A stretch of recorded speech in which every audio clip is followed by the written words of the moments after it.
আজ হলো সানডে, পুকুর ফাইনাল পরীক্ষা, হেরিটেজ কলেজে সিট পড়েছে। এখন ঘড়ির কাঁটা সবে 6:30 ঘরে। পুকুর বান্ধবী আমাদের সঙ্গে যাবে বলেছিল, কিন্তু এখন কলকাতার অবস্থা যা আগুন, তাতে আমি বাড়িতে থেকে গেলাম। ওই বান্ধবীর বাবাকে বললাম আপনি আপনার মেয়ের সঙ্গে যান। আমাদের গাড়িটা এই মুহূর্তে বিগড়েছে, অন্য গাড়ি ভাড়া করা হয়েছে, সেই গাড়ি করেই ওরা চলে যাক। এখন মেয়ের সঙ্গে তার বাবা মা থাকলে সবচেয়ে বেশি নিরাপদ, তাই না? তার উপরে একটা পরীক্ষার ব্যাপার। পুপু ইন্দ্র দুজনের কেউই এত সকাল সকাল ভারী কিছু খেতে পারে না। এই ছাতুটা খেয়ে যাক। পরীক্ষা তো শুরু হবে 10টা 15 থেকে। এখন সবে 6:57, 7টার মধ্যে বেরোবে। আশা করা যায় রাস্তাঘাট খালি থাকলে 9টার মধ্যে পৌঁছে যাবে, 1 ঘন্টা হাতে পাবে।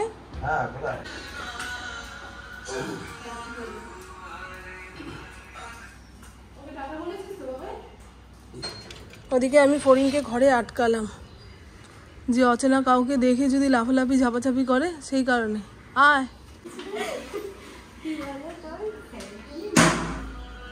আসুন না দাদা, আসুন আসুন।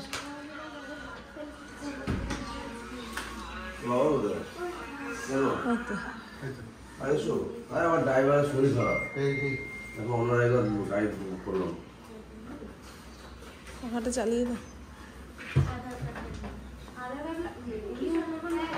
ওদের ঘড়ি পড়ে যাওয়া বারণ, হাড় কানের পড়ে যাওয়া বারণ। টাটা। হ্যাঁ, সব ঠিকঠাক হবে, যা।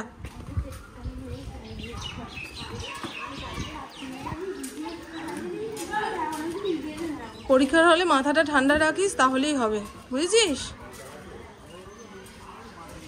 বুট পরে যেতে ভয় পেল, বাধা চটি যদি খুলিয়ে দেয়।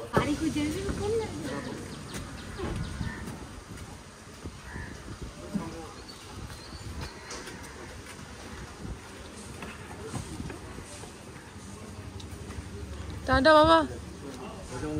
হ্যাঁ,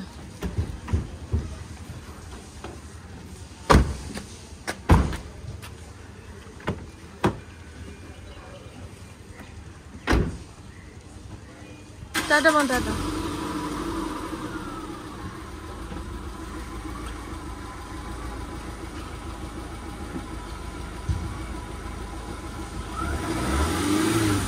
টাটা।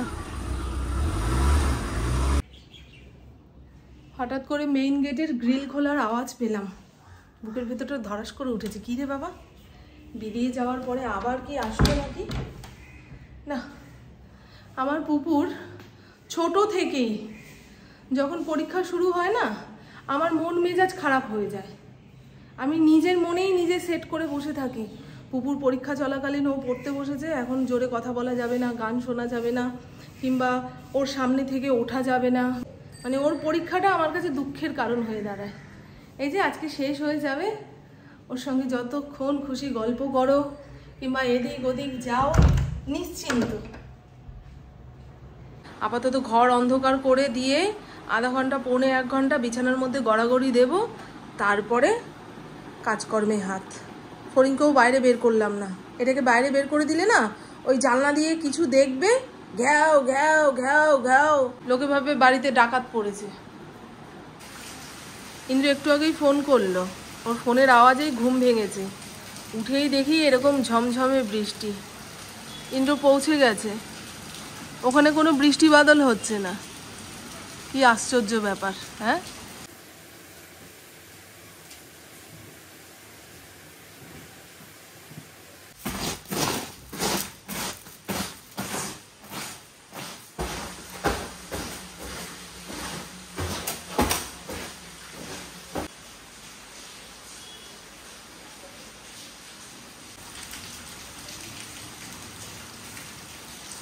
নিচে যাবো, নিচে যাবো, চলো চলো, এখন ছাদে যাওয়া যাবে না, মারাত্মক বৃষ্টি পড়ছে।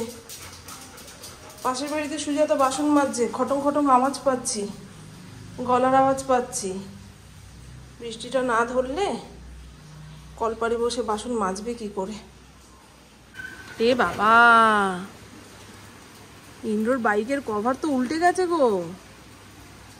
দেখ বাবার বাইক ভিজছে কেমন করে। বোতলটা ভরতে বসিয়ে ঘরটা মুছি, তারপরে যাব স্নানে। বুঝলেন, নেতাটা আর ভেজাইনি, যে ফোঁটা ফোঁটা জল পড়েছে সেটার উপরেই চালিয়ে নিই। কালকে যদি রোদ ওঠে ভালো করে ঘর মুছবো। এ বাবু, বাবু এখান থেকে ওঠো ওঠো ওঠো ওঠো ওঠো। এই জলের ওপরে থুতনি ঠেকিয়ে শুয়ে রয়েছে, ইনফেকশন হয়ে যাবে। প্রথমে মুখ সরিয়ে নিল, তারপরে ভাবছে না না খেলে তো উপায় নেই, আমার বাবার আজকে আসতে দেরি হবে, মায়ের হাতেই সকালের খাবার খেতে হবে, তাই না মা? তুমি এরকম অবুঝ হলে হবে? হ্যাঁ, আমার স্নান ধান কমপ্লিট, আর অনেকগুলো ময়লা পাপড় জড়ো হয়েছিল, সেগুলোকে কেচে ধুয়ে দিয়েছি।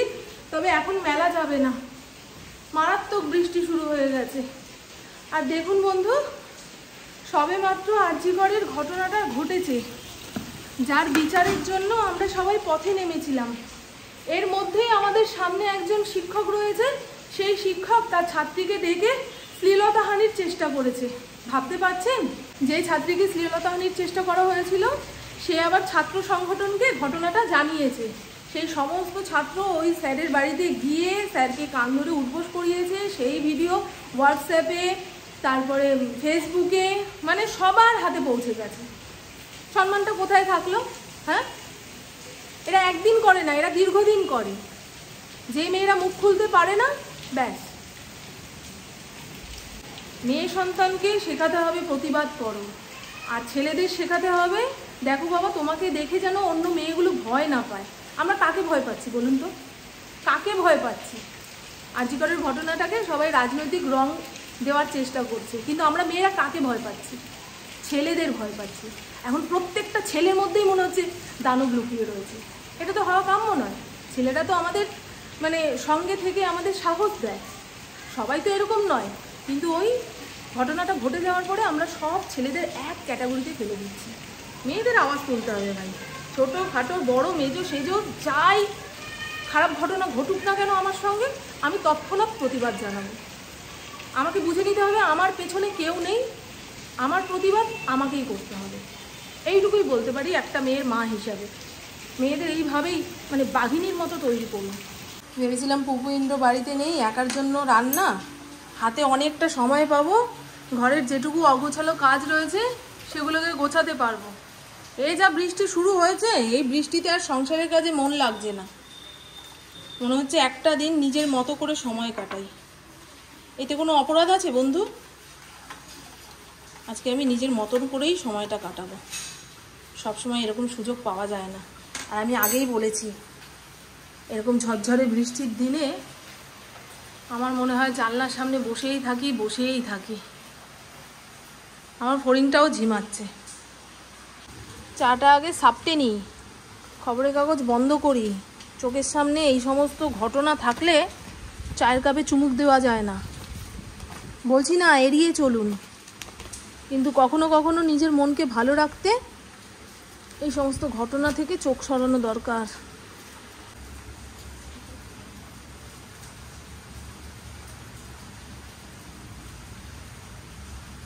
ফড়িংয়ের জন্য প্রেসার কুকারে ভাত বসাবো, আর আমার জন্য বানাবো মাশরুম রাইস। এই বর্ষায় মাশরুম খাওয়াটা ঠিক নয়, তবে 2 প্যাকেট এনে ফেলেছি। এর আগের দিন মাশরুম রাইস বানিয়েছিলাম, আমি পুপু দুজনে খেয়েছি, আর 1 প্যাকেট রয়েছে। এটা দিয়ে একটু বেশি করে বানিয়ে রাখি, পুপু যদি বিকেল বিকেল চলে আসে রাতের দিকে মাশরুম রাইস দিয়ে দেবো। এই কয়দিন পরীক্ষার জন্য এটা ওটা সেটা খেতে পারিনি, যদি পেট খারাপ করে সেই ভয়ে, বুঝেছেন? মাশরুম রাইস বানানোর জন্য প্রথমে মাশরুমটাকে কেটে ধুয়ে লবণ ভিনিগার জলে চুবিয়ে রেখেছি, যাতে ময়লা পাতি গন্ধ বেরিয়ে যায়। এখানে 1 কাপ গোবিন্দভোগ চাল ধুয়ে ভিজিয়ে রেখেছিলাম, এখন জল ঝরাতে দিয়েছি। আলু একটু বড় বড় করে কেটে নিয়েছি, টমেটো কুচিয়ে নিয়েছি, 2খানা বড় বড় পেঁয়াজ কুচিয়ে নিয়েছি, কাঁচা লঙ্কার মুখটা একটু ছেটে নিয়েছি। এখানে রয়েছে আদা রসুন বাটা। জলের মধ্যে কিছু গুঁড়ো মশলা ভিজিয়ে নেব, জিরের গুঁড়ো, যে যতটুকু ঝাল সহ্য করতে পারবে সেই আন্দাজে, শুকনো লঙ্কা, আর অল্প একটু হলুদ। খুব বেশি হলুদ দেওয়ার দরকার নেই, এটা একটু ভিজতে থাকুক।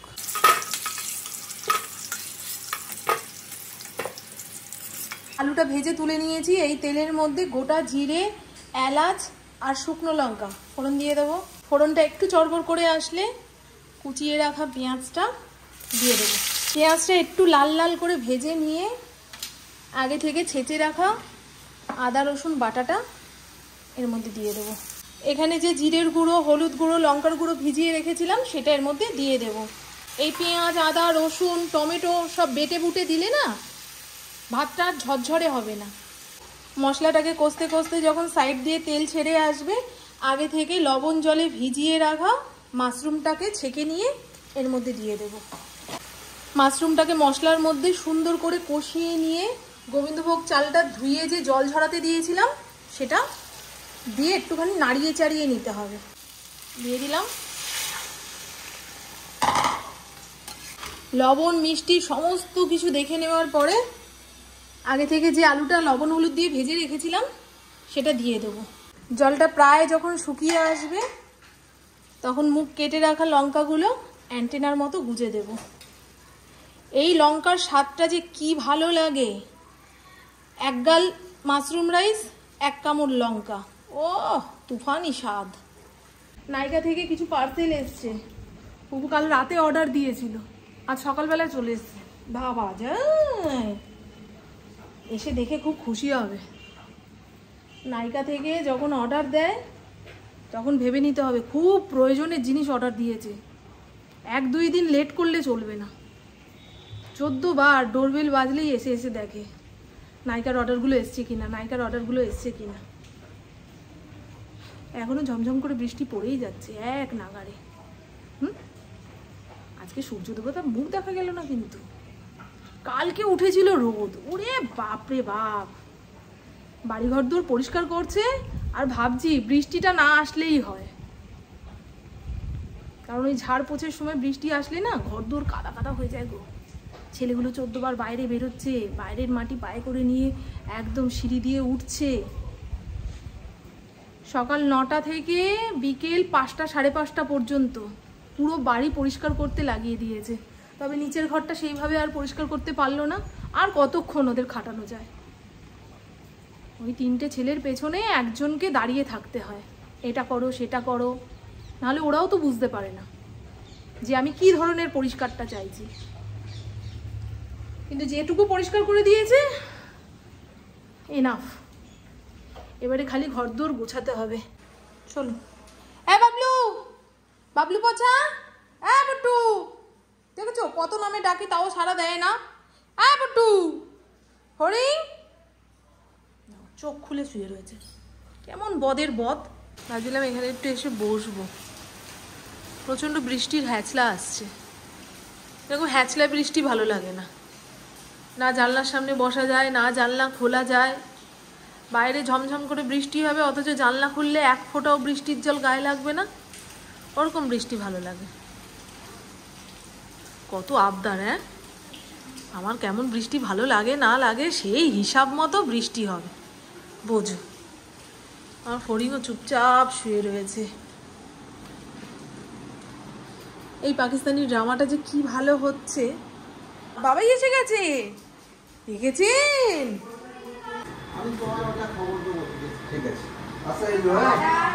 টাটা বাবা, টাটা টাটা বাবা। হ্যাঁ আসো।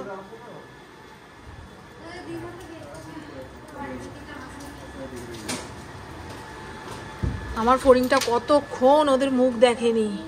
আসার সঙ্গে সঙ্গে আবার ঘরে আটকে দেওয়া হলো। ও মা ও মা ও মা ও মা, এই তোরা কোথায় গেছিলি রে? হ্যাঁ, আমার সারাদিন মন খারাপ ছিল, তোদের দেখতে পাইনি। আমার বাবা আমাকে বিস্কুট খাইয়ে যায়নি। হ্যাঁ, আমি সকালের খাবার মোটে খেতে পারলাম না। আসার সময় বিরিয়ানি নিয়ে এসছে 2 প্যাকেট, আর এখানে আমার জন্য রোল। এই রোলটা হাতে দিয়ে ইন্দ্র বলছে, মামন আই লাভ ইউ। আরেকবার বলো তো ইন্দ্র, কেমন ভাবে বললে? আমি বললাম না, নাইকার প্রোডাক্ট দেখে পুপু নেচে উঠবে। আজকেই চলে এসেছে। এই যে হলুদ সানসিল্কটা অর্ডার দিয়েছি, এটা নাকি খুব ভালো, চুল প্রচন্ড সফট হয়। আর আমি আমার জন্য একটা ডাভ শ্যাম্পু অর্ডার দিয়েছি। আমি ছোটটা কিনতাম, এটা বড়টা কিনে দিয়েছি। ভালো করেছিস, বড়। হ্যাঁ 5 বার বললে দিন। আর এটা একটা এটা ফ্রিতে দিয়েছে। হ্যাঁ এটা কি জিনিস? ইয়ে মাস্ক, মানে এই condition hair mask. Hair mask কোন মাস্ক বলে তো জানো তো না? একটা হচ্ছে গ্লাইকলিক ব্রাইট, এটা একটা ডে ক্রিম। দুটো ডে ক্রিম কি রে একদিনে কটা মাখবি? এইটা হচ্ছে বিকালবেলা মাখার জন্য। আচ্ছা। আর এটা যদি কোথাও বেরোয় তাহলে। আচ্ছা এটা কি জিনিসটা? কাজল, আইব্রো পেন্সিল। এটা আইব্রো পেন্সিল। বাবুকে ডাকলাম, তুই কি রাতে খাবি? বলছে মা আমি খেতেও পারি নাও খেতে পারি, আমি আর কতক্ষণ অপেক্ষা করব। ওই এগ রোলটা খেয়ে আমারও পেট ভার, তাই সমস্ত কিছু গুছিয়ে গাছিয়ে ফ্রিজে তুলে রেখেছি। রাতের কাজকর্ম সেরে স্নান করে আসলাম, এখন শুধু ফড়িংকে খেতে দিতে হবে। তবে এত তাড়াতাড়ি খেতে দিলে মুখ ঘুরিয়ে পালাবে, রাতের দিকে জ্বালাবে। খেতে দাও খেতে দাও, বুঝলেন? তাই এখানে ভাতটা বেড়ে রেখে দিলাম, মাংস দিয়ে মেখে আধা ঘন্টা পরে খেতে দিয়ে দেবো, ব্যাস। তাহলেই আজকের মতো কাজ শেষ। পুকুর অনেক গল্প শুনলাম, কি হয়েছে না হয়েছে, কিভাবে সিট পড়েছিল, নতুন কত বন্ধুর সঙ্গে গল্প হয়েছে, এই তো। আর জানেন কালকে যে ঘর পরিষ্কার করতে এসেছিল, আমার ওপরের ঘরের লাইলনের ঝাঁটাটা তন্ন তন্ন করে খুঁজলাম, ঘরের কোথাও পেলাম না। ওটা ছাড়া আমি ওপরের ঘর ঝাড়ও দিতে পারবো না, কাল সকালবেলায় তো আবার খোঁজ পড়বে। তা চলুন বন্ধু, আমার বকবক আজকের মতন এইটুকুই। আপনারা সবাই খুব খুব খুব ভালো থাকবেন, নিজের শরীরে খেয়াল রাখবেন, সুস্থ থাকবেন, আর অল টাইম স্মাইল করতে হবে। টাটা, খুব ভালো থাকবেন। রান্নাঘর পুরো ঝকঝকে তকতকে।